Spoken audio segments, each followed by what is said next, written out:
Hello दोस्तों, आज मैं आपको सुनाऊंगी। जब आपको आलस आए, आपका मन न लगे किसी काम में, तो आपको क्या करना चाहिए। मैं आपको एक स्टोरी के माध्यम से सुनाती हूँ। आई होप कि आपको ये पसंद आएगी। एक व्यापारी व्यापार करने के लिए एक शहर से दूसरे शहर जाता। बीच में रेगिस्तान का कुछ इलाका पड़ता था। वह आदमी एक निगेटिव सोच वाला इंसान था। हमेशा शिकायत करता रहता था कि मेरे पास ये नहीं है, मेरे पास वो नहीं है, इसकी कमी है, उसकी कमी है।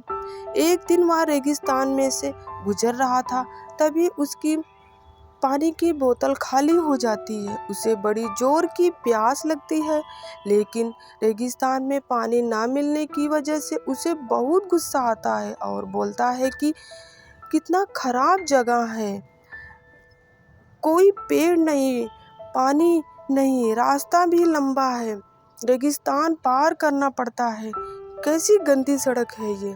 तभी आसमान की तरफ देख करके कहता है कि भगवान, ये कैसा जगह बना दी है आपने।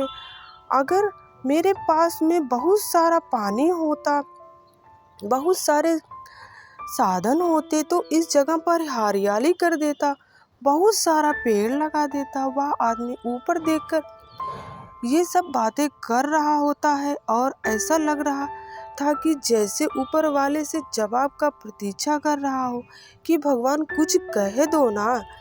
अब चमत्कार ये हुआ कि वह जैसे ही नीचे देखा, उसे अपने आंखों के सामने एक कुआं दिखाई दिया। वह पूरी तरह से घबरा गया, क्योंकि उसने कभी भी उस रेगिस्तान में कुआं नहीं देखा था।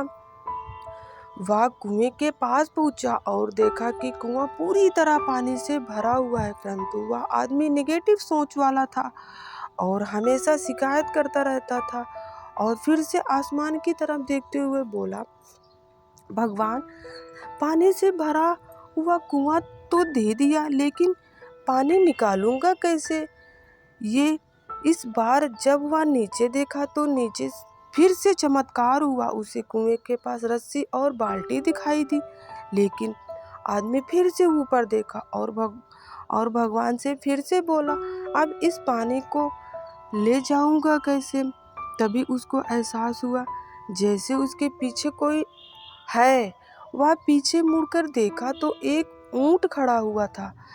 वह पूरी तरह से घबरा गया, सोचने लगा कि ये तो सच में होने लगा।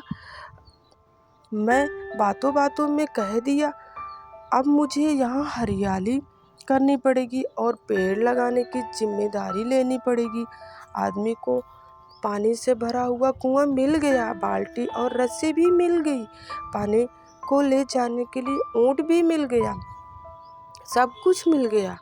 अब वह आदमी सोच रहा था कि ये मैं बातों बातों में क्या बोल गया, ये तो गड़बड़ हो गया। अब वह तेजी से दौड़कर भागने लगा।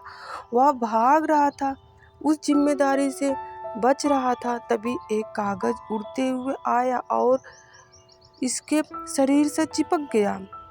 उसने उस कागज को देखा तो उस पर लिखा हुआ था कि मैंने तुम्हें पानी दिया, कुआं दिया, रस्सी दी और बाल्टी भी दिया, पानी को ले जाने के लिए साधन भी दिया, फिर क्यों बचकर भाग रहे हो।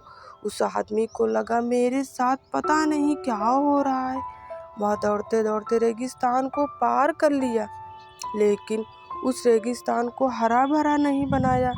या दोस्तों, यह कहानी हमें यह सीख दिलाती है कि हम बहुत सारे लोग कहते हैं कि हमें स्कूल में पढ़ लिया होता, ये बड़े कॉलेज में चला गया होता तो क्या कर लेता। अगर मेरे पास बहुत सारा पैसा होता तो कर लेता। अगर मैं बहुत अच्छी स्कूल में पढ़ा होता तो आज मेरे पास नौकरी होती। मेरा बॉस मेरा साथ नहीं देता है, नहीं तो मैं पता नहीं क्या कर सकता। हम हमेशा शिकायतें ढूंढा करते हैं, अपनी जिम्मेदारी से बचकर भाग रहे होते हैं। दोस्तों, यह कहानी हमें यह सीख दिलाती है कि लाइफ में हम जो भी कुछ कर सकते हैं उसका 110% जिम्मेदारी हमारी है कि उस काम को बिना किसी शिकायत के पूरा करें। तो दूसरों पर दोष देने की उनकी गलतियां बताना बंद कीजिए।